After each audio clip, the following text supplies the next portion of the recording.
бул 6 негиз деп аталат. Бул китептин же рисаланын жазган адам Мухаммад ибн Сулейман ибн ат-Тамими шейхул ислам, исламдын шейхи деген наамды берген алымдар. Бул ошол Сауд Аравиядагы ошо бир доордо ширк таркалып, бидат нерселер таркалып, адамдар диндеринде бурмаланган кезде бул алым Алланын жардамы менен ошондой нерселерди тазалоого чоң салым кошкон. Алымдар бул алымдын кадыр баркын билип, жакшы сөздөр менен эскерип келет. Ошол доордогу ушу 6 негиз деп аталган ушул рисаланы жазган. Анан эмнеге 6 негиз деп атады? Себеби ушул негиздер Куранда жана пайгамбар саллаллаху алейхи вассаламдын сүннөтүндө ачык айкын келсе дагы, чоң негиз болсо дагы, канча деген аяттар келген, хадистер келген, бирок адамдар ушул нерселерге каршы иш кылганда ошол нерсени түзүп адамдар туура түшүнсүн деп чыгарган. Анан эмнеге 6 деп атабай деле койсо болмок беле деп сураса, негизи бул ушул пайгамбар саллаллаху алейхи вассаламдын сүннөтүнө амал. Пайгамбар саллаллаху алейхи вассаламдагы көп хадистеринде келет. Мисалы 5 нерседен мурун 5 нерсеге бекем болгула, 3 нерсени Алла таалам сени жакшы көрөт, 3 нерсени жаман көрөт. Кыямат кайымда 7 түрлүү адамды Алла таалам көлөкөсүн алат арштын деп. 7 түрлүү кыйратуучу күнөөлөрдөн сак болгула деп. Бул нерсе ошо талап кылган үйрөнөм деген адамга зээнинде эстеп калышка жардам берет. Болбосо мындай деле үстүртөн айтып кетсе болот, бирок ал нерсе адамдын эсинде калбай калат. Анан ошол себептен алымдарда пайгамбар саллаллаху алейхи вассаламдын сүннөтүнө эришип, ошентип 4 эреже деп, 3 негиз, 6 негиз деп келгендердин бирден бири ошол пайгамбар саллаллаху алейхи вассаламдын сүннөтүнө болгон ээрчүү. Бул аябай эле кыска, туугандар. Бул нерсе ошондой ачык айкын болсо дагы, ошол доордо дагы ошого карама каршы иштерди жасап, мусулманчылык бирок Куранда келген чоң негизги негиздерге каршы иштерди жасагандыктан бул алым ушуну түзгөн. Анан алымдарды айтат, пайгамбар саллаллаху алейхи вассаламдан хадис келген го. Ар бир 100 жылда Алла таалам ошондой бир адамды жиберет, ал динди жаңылайт деген. Бул деген сөз динди жаңылаганда диндеги жок нерсени киргизет деген сөз эмес. Ошол диндеги бар нерсени адамдар унута баштайт, диндеги бар нерселерди бурмалап баштайт. Анан диндеги жок нерсени дин деп түшүнүп алат адамдар. Ошондой нерсе таркаган кезде Алла таалам ошо алымдардын арасынан бирин чыгарып, ошол динге чоң салымын кошуп, ошонун себеби менен көп ширктер, бидаттар жок болуп, баягы таза дин өзүнө кайтып келет деп. Ошондой наамды ушул Сулейман ибн ат-Тамими Мухаммад ошол шейхке дагы шейхул ислам деп, мужаддид деген наамды алымдар берип айтып келишет. Көп алымдар бул рисалага шарх кылган. Биз болсо азыркы залкар алым Сауд Аравияда ушул уламалар кеңешинин мүчөсү, барыңыздарга белгилүү Шейх Солих аль-Фаузан дегендин түшүндүрмөсү менен өтөбүз.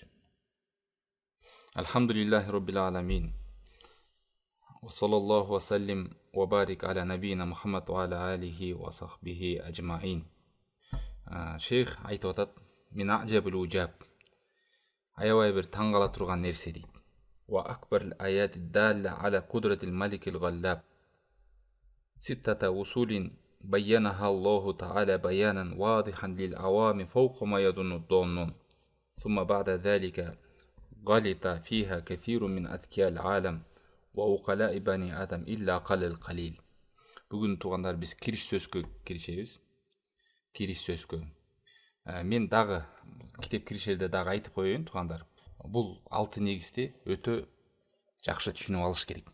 Эмнеге дегенде, алымдар айтат, ушул нерсе Куранда ачык болсо дагы, пайгамбар саллаллаху алейхи вассалам сүннөтүндө ачык турса дагы, көпчүлүк адамдар ушул нерсеге каршы жасашат.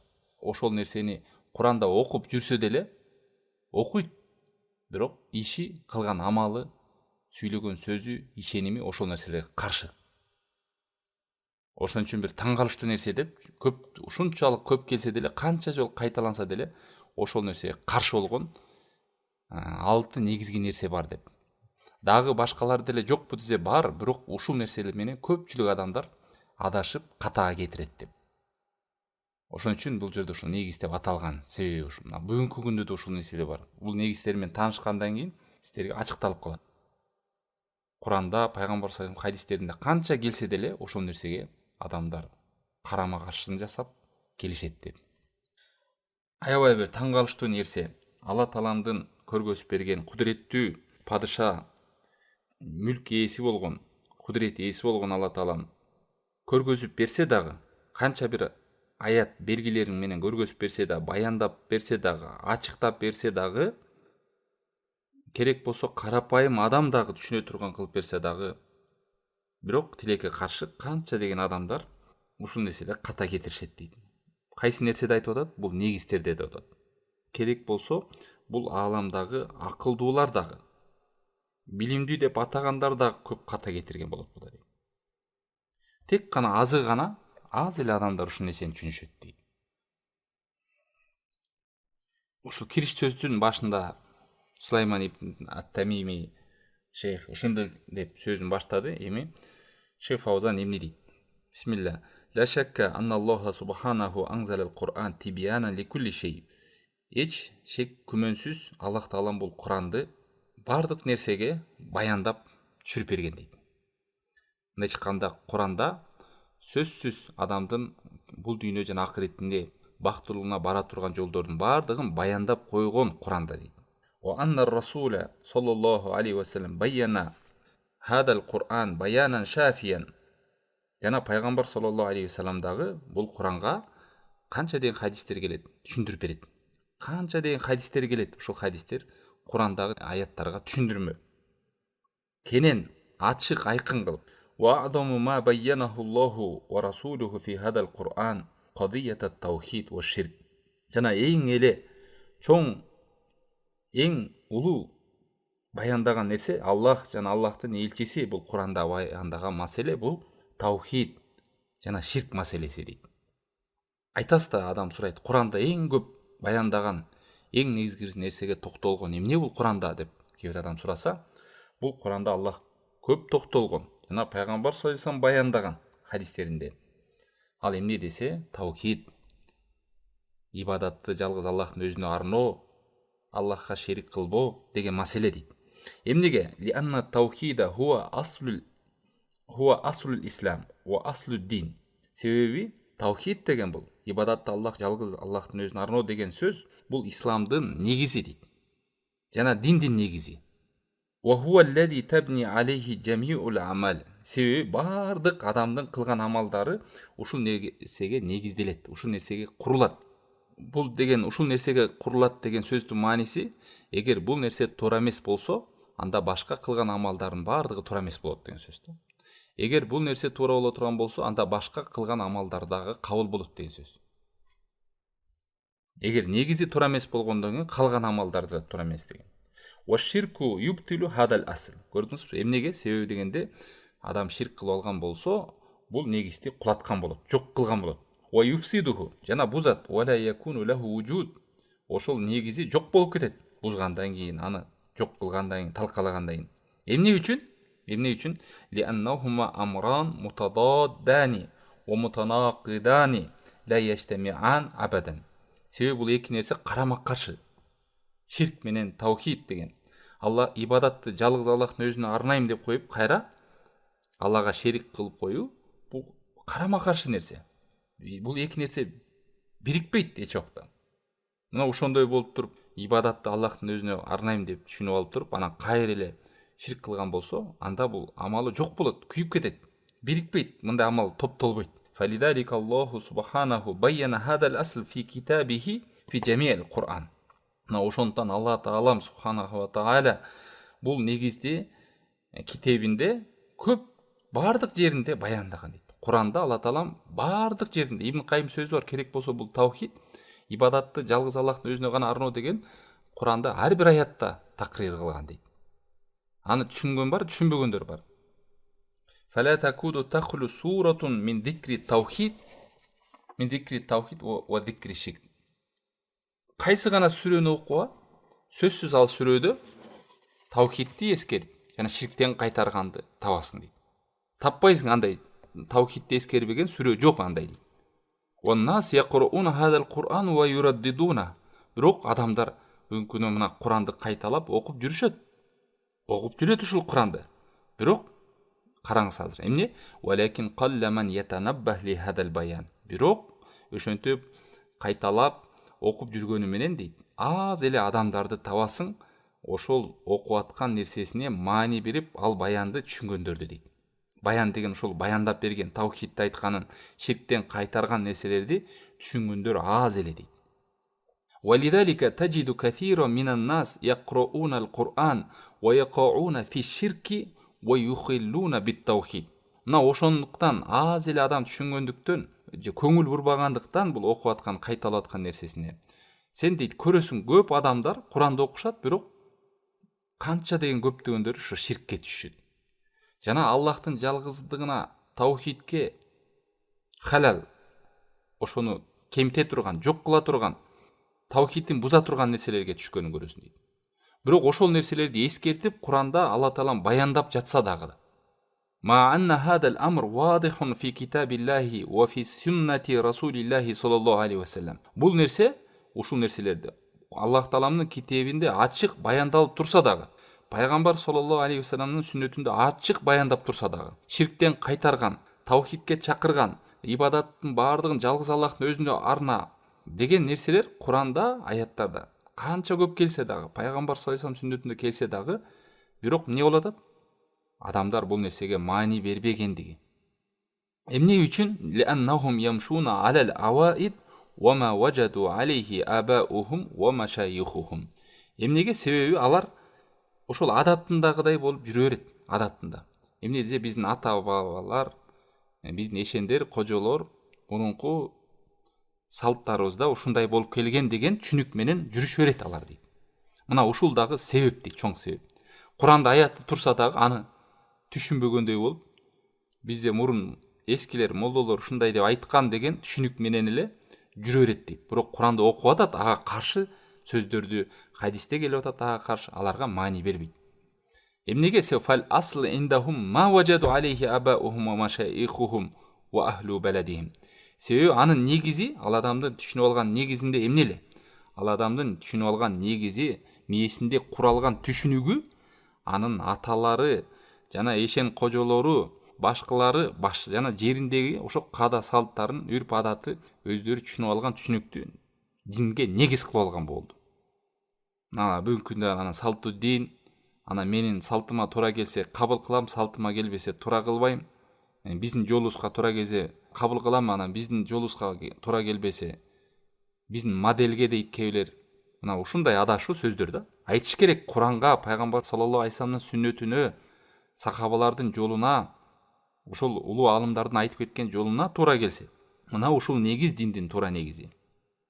Вала юфаккируна фи яумин минал айям ай ятааммалу ва ятадаббарул Кур'ан. Бир да күн ойлонуп көргөн эмес дейт. Ошол Куранды окуп аткан кезде ой жүгүртүп, акыл калчап, ошол аятты эмне деп атат бул жерде? Ва юриду алейхи ма кана алейхин нас.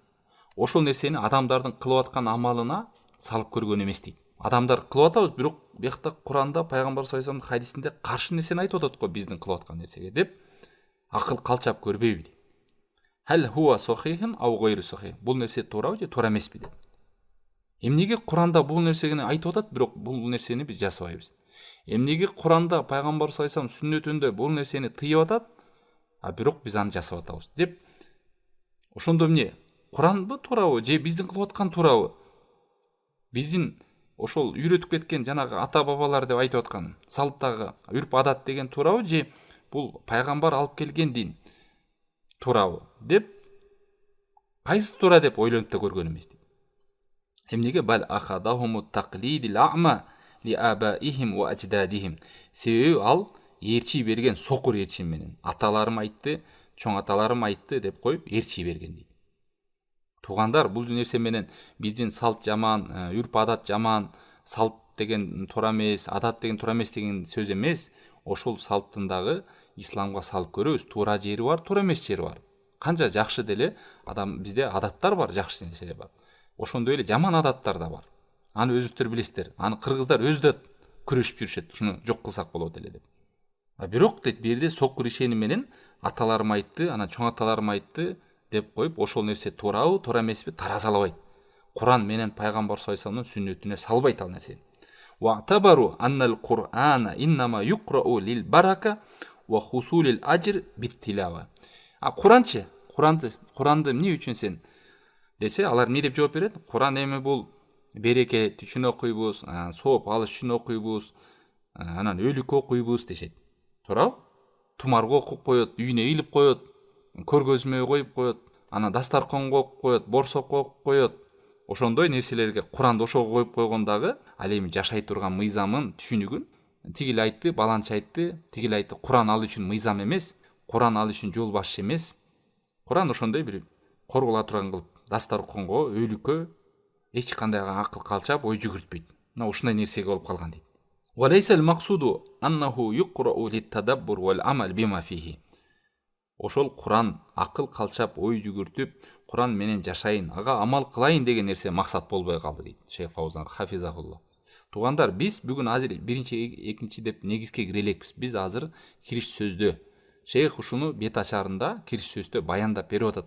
Бүгүнкү күндө адамдардын абалы, Аллах Тааланын китебине болгон мамилеси, пайгамбар саллаллаху алейхи вассаламдын сүннөтүнө кылган кош көңүлдүгү адамдардын. Ушул динден алыстагандыгы, ошол нерсени бүгүнкү абалды баяндап берип атат кириш сөздө. Коллам минан нас ман яqra'ul Qur'an ли хадал гарад. Аз эле адамдар табасың бүгүнкү күндө Куранды ушул максатта окушкандарды дейт. Кайсы максатта? Өлүктөргө окуган максатта айтып атабы? Дастарканга айтып атабы? Кайсы максатта? Жок тугандар, ал максатта айткан жок. Тумарга үйгө илип коюу, анан баланчерге окуп кой деп келе дастарканга отуруп алып, тияк бияктын баарын сүйлөп, башка эле адамдардын мыйзамдарын айтып анан аягын молдоке окуп койчу Куран деп коет да. Бул субханалла, бул унижение да, бул Аллах Тааланын китептерине. Ошол Куранды окуп анан ага маани да бербейт, эмне экенин деле билбейт, өмүрүндө бир угуп койгон эмес. Субханалла. Куран бул тугандар мыйзам, Аллах Тааланын закону бизге болгон. Ушу менен жашагыла деген. Өлүк окугула деп жүргөн эмес, дастарканга окугула деп жүргөн эмес, тумарга таккыла деп жүргөн эмес, анан кийин 40-ына, ашына, жылдыгына өлүккө андай нерсеге жүргөн эмес Куранды. Куран эмне үчүн чүрттүр?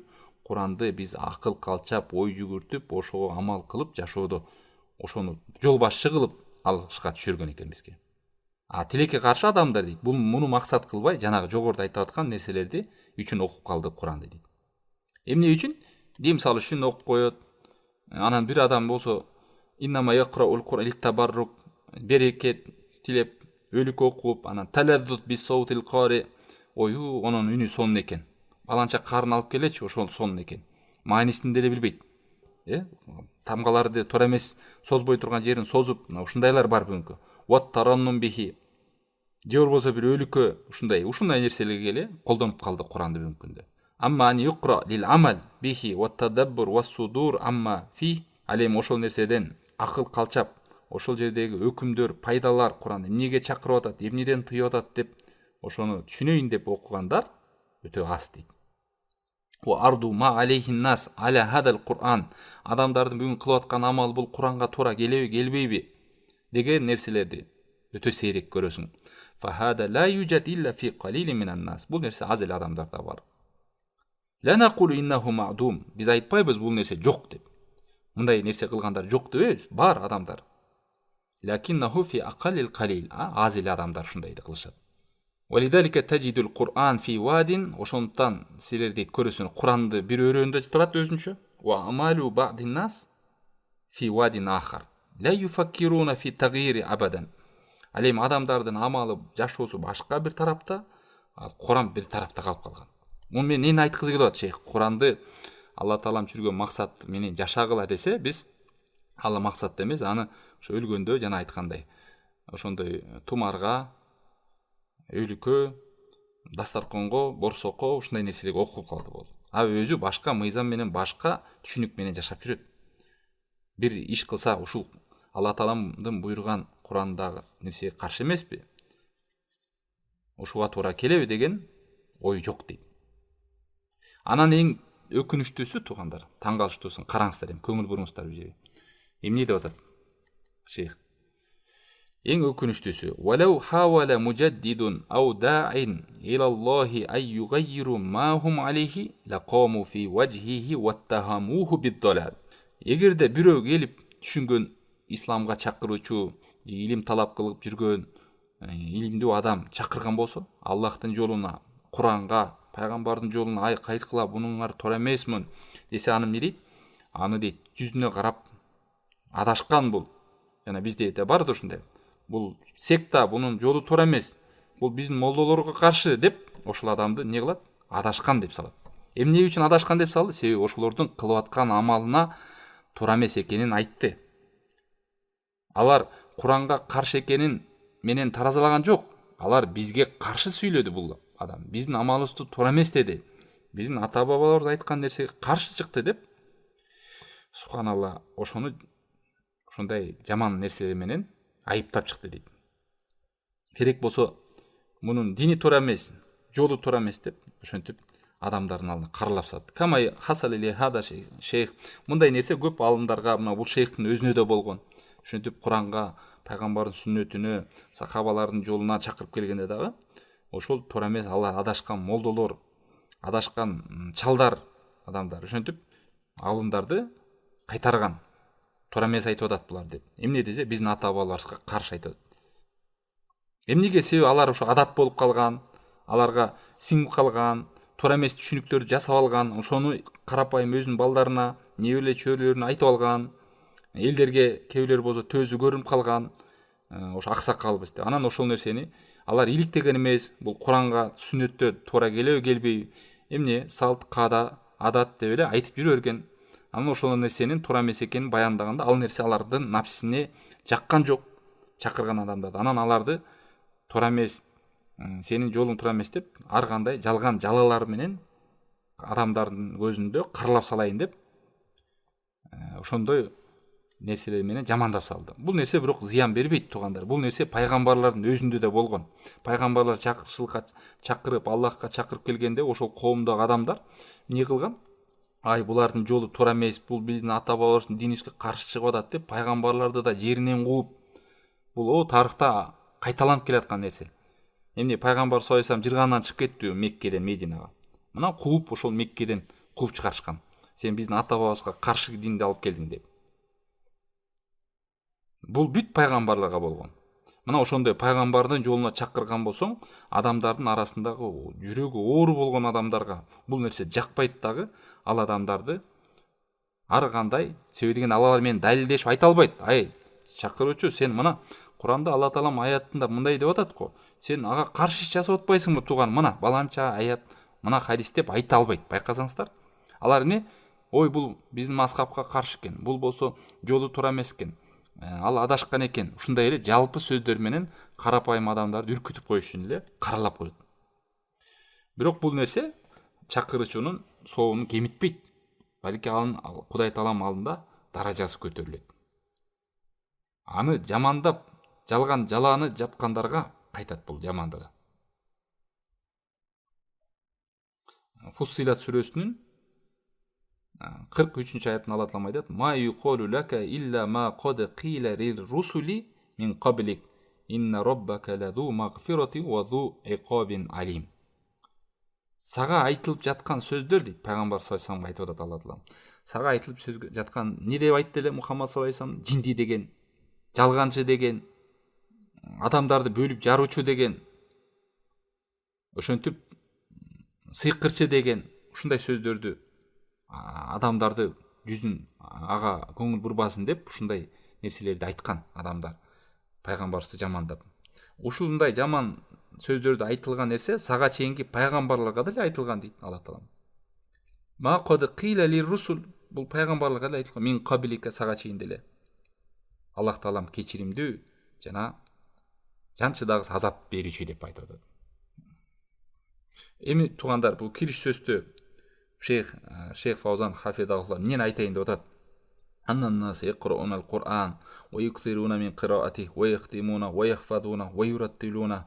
Адамдар Курандарды окуганы, аны көп-көп кайталаганы, хатым кылганы, жаттаганы, аны коо сүңгө салып тажвид менен окуганы, мунун баардыгы жакшы нерсе, туугандар. Бул жаман деген сөз эмес.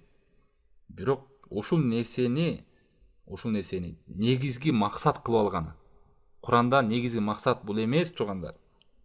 негизги максат ошонун ичиндеги маанини түшүнүп ошого амал кылуу, ошол жерде келген тыюуну түшүнүп ошодон тыйылуу, Куран менен жашоодо.